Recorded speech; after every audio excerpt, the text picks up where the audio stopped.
It is time to hit social media for our hashtag segment. For that, we'd like to welcome in Megan Brantley, the VP of Research at LikeFolio.com, and we have fast market contributor Jenny Horn with us as well. And Jenny, we're going to take a look at Tesla. Tesla ahead of their earnings post-market today. So I remember a day not that long ago where Elon Musk said his price target was $420 for the shares. Yes. And it seems like taking the company private at $420. Right, and it seems like we blinked and now they're trading at $572. And they just touched all-time highs at $594 last Wednesday. So I feel like this stock has been on a wild run. They've run up, I think, 120% since their third quarter shareholder meeting.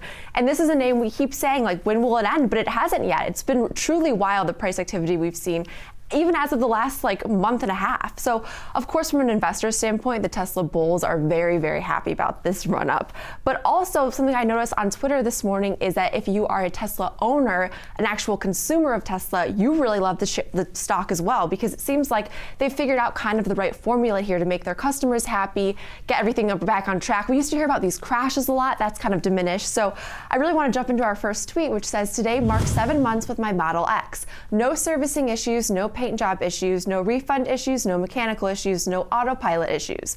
Car is 2 times better than when I bought it. The software updates have given amazing free things. It's aging like wine. I loved that. The aging like wine part. So Megan, I really wanted to know, specifically with deliveries, does it seem like since they've gotten their deliveries kind of on track, consumers like this consumer is just, they're happier? Yeah, that's such a good tweet. I love that comparison. And, that happiness is definitely something that we see with Tesla across a lot of their different models.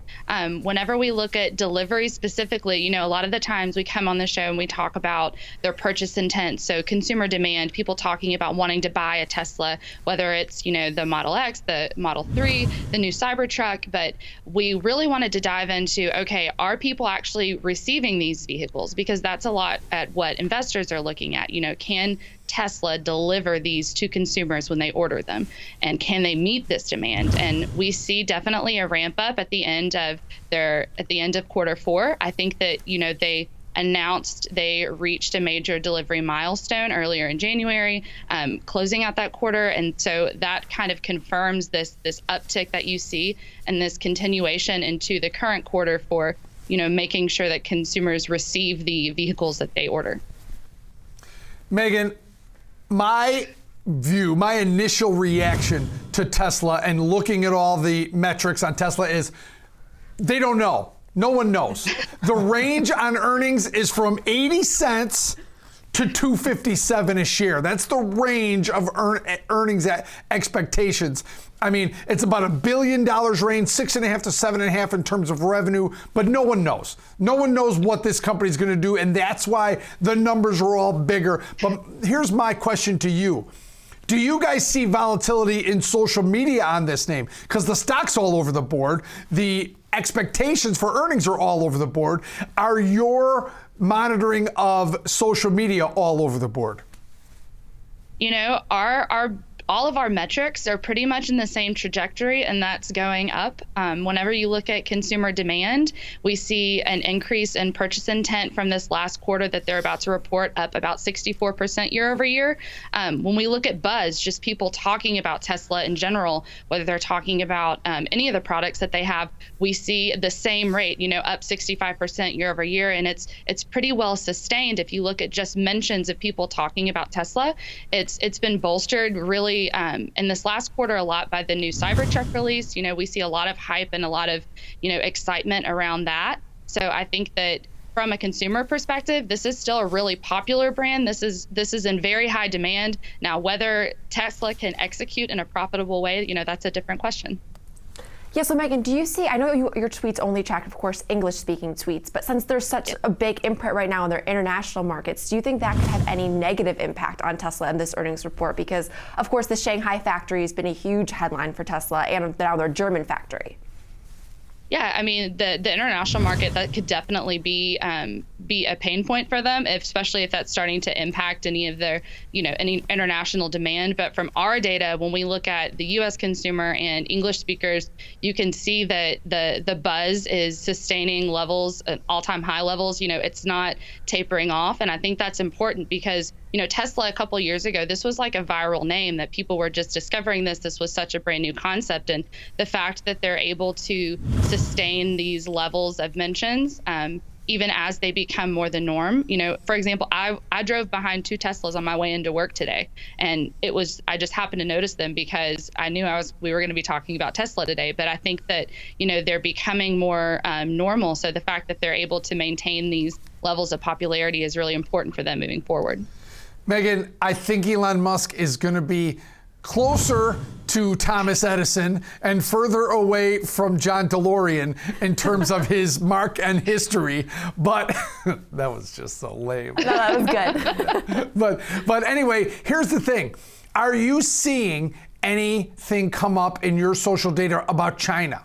Because I think LikeFolio China is something we should talk about in the future, just between you and I. We can do it offline. But Yeah, LikeFolio right. China, think about it. Because it looks like the game changer for Tesla has been China and that opening of that plant and the unbelievable demand in Europe and Asia that they're seeing. Yeah, it's really hard because, of course, we're only listening for these English-speaking mentions, and we're really keying into what consumers are talking about. So we're not necessarily going to capture those investor-related mentions if investors are worried about China or things like that, because we're really keyed in on what consumers are buying. Is your neighbor down the street, does he want to buy the Model 3 or the Cybertruck? And that's what we're keying in on to help gauge that demand level. And you can see on this chart the quarterly compare for the what they're about to report versus last year, and demand is just exponential. Current pacing is really nice. That's being boosted by the Cybertruck. Just a personal anecdote. I grew up the daughter of a Ford man. The only thing that I've ever seen my father or grandfather drive is a Ford F-150. And even my dad said, you know what, I think I'd drive that new Tesla truck. And happiness levels for that brand in particular are 76% positive. In comparison, the Ford F-150 is about 65%. So I think it's promising that Tesla is releasing products that are new, that are innovative, and that people are, at least considering. Yeah, Megan, I like that you brought up Ford, because now, of course, we talk about a lot that this company has become the second most profitable of all the autos, which is wild to me. And like you mentioned, now you see more Teslas than ever. Like I live right by one of these Tesla stores, and every time I walk by, it's like the most popular store on the block, which is just unbelievable to me. So that actually segues perfectly into my next tweet, which is from Gary Black, who says, "Why we're here, Tesla is transforming the global auto industry the same way iPhone, Amazon, and Netflix transformed their industries. iPhone destroyed Nokia and BlackBerry. All retailers now do omni-channel. In 20 years, gas cars will be obsolete. Tesla will be #1 in EVs and overall." So, of course, this kind of follows along the narrative of the stock has been on a crazy run up. We looked at a 5-year weekly chart right before we went on air, actually, and the stock's run is phenomenal. It's fantastic. But do you see any possible headwinds in your data for Tesla? Like, what will break this run, basically? Well, I think that Tesla's execution is really important moving forward. Are they able to meet this surging demand? I think that that's why, our data was pretty leading by a couple of months, because we saw consumer demand surging and Tesla was struggling a little bit to actually execute those orders and deliver the vehicles to customers. So, that's something we're definitely watching moving forward. Are they able to meet this demand, and are they continuing to release products and models that consumers want to see? So far, we see continued strength in demand. Now, from an earnings perspective, I don't know. Like you said, the stock is up something crazy, like 200% in the last 8 months. So obviously, anything around earnings is a gamble. But long term, we're not seeing any weakness in consumer demand, and we're definitely seeing strength in their new product rollouts. See, Jenny, there's the difference between you and I. You were happy that she brought up Ford, and I was happy that she brought up Dad. See, there's the difference. Megan gets a gold star for bringing up Dad. Bringing up Dad and Ford. I do think they kind of go together. Yes, agreed. Megan, as we wrap everything up here and kind of tie it all together, I think you hit on something I think is going to be really important for Tesla's report going forward here, is this idea of where we're tracking for this current quarter's pace. And if I'm looking at it, this bar looks to be what would be a new all-time record for what your guys' data is tracking. Consumer purchase intent mentions. It looks like mentions in general are at all-time highs, and deliveries are awfully close. This is what Tesla's going to need to be able to do, is continue to move this trajectory higher, to continue to sustain this rally and move it higher. So do you see any signs of that slowing down, or is everything just still seem to be, all systems go?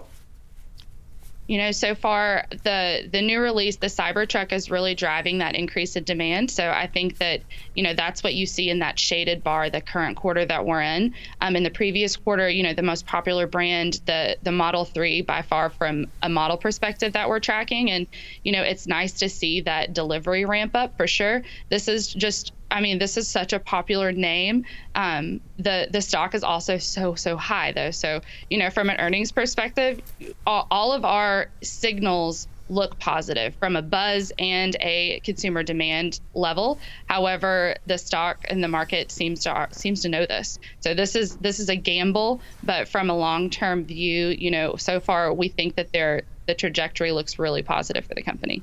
Alrighty, a little unsure, as is the market, with a $50 move being priced in, at least on the near term, but you guys like it long term. Megan, great stuff as always, and thanks for joining us this morning. Thanks, guys. Thanks to Jenny as well.